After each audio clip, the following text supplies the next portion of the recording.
Selamat pagi, apa kabar anak Mem hari ini? Mem harap kita semua dalam keadaan sehat. Baik, sebelum kita belajar, kita berdoa dipimpin salah satu temanmu.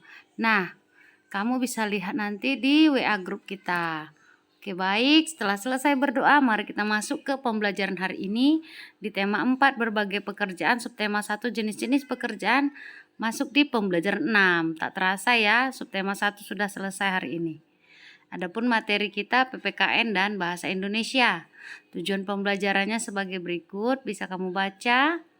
Nah, cerita tersusun atas unsur intrinsik dan ekstrinsik. Unsur intrinsik itu apa? Dia adalah unsur yang membangun dari dalam. Ya, unsur dari dalam cerita. Sedangkan ekstrinsik itu unsur dari luar.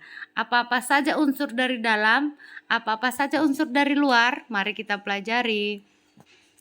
Baik, unsur intrinsik atau unsur dari dalam cerita yaitu tema. Tema itu apa? Ide dari cerita, tentang apa dia. Misalnya temanya tentang cerita anak yang mengisahkan anak yang durhaka misalnya. Kemudian tokoh. Tokoh adalah orang atau pelaku yang ada di cerita. Kalau tadi temanya tentang anak durhaka, misalnya tokoh-tokohnya siapa? Ada si bawang merah, ada si bawang putih misalnya. Nah, amanat. Amanat itu adalah pesan dari cerita.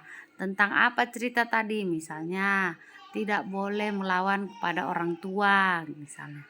Lalu alur. Alur itu rangkaian peristiwa cerita. Alur itu artinya rangkaian cerita dari awal sampai akhir. Bisa alur maju, bisa alur mundur. Karena kadang diceritakan di situ tentang masa lalu maju ke masa depan, boleh. Konflik adalah pertentangan yang timbul di dalam diri tokoh maupun dengan tokoh lain.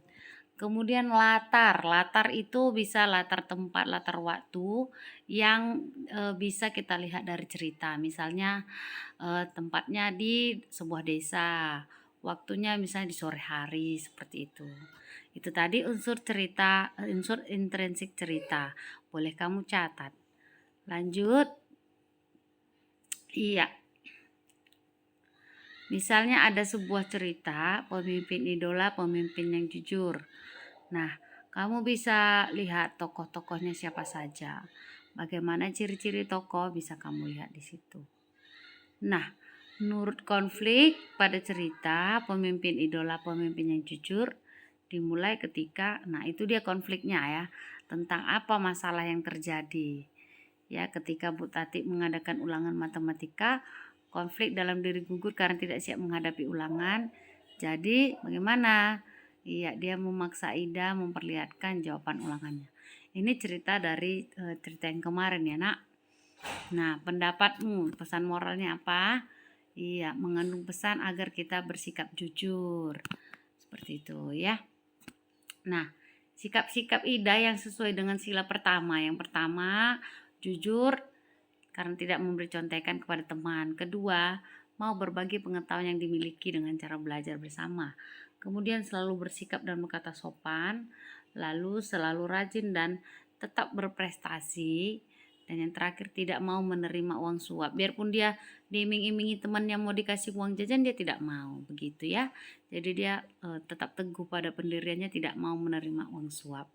Jadi itu sikap-sikapnya yang sesuai dengan sila pertama. Nah, itu tadi materi kita. Semoga kamu bisa mengerti dan memahami. Sampai ketemu lagi di pembelajaran berikutnya. Selamat belajar, Tuhan memberkati.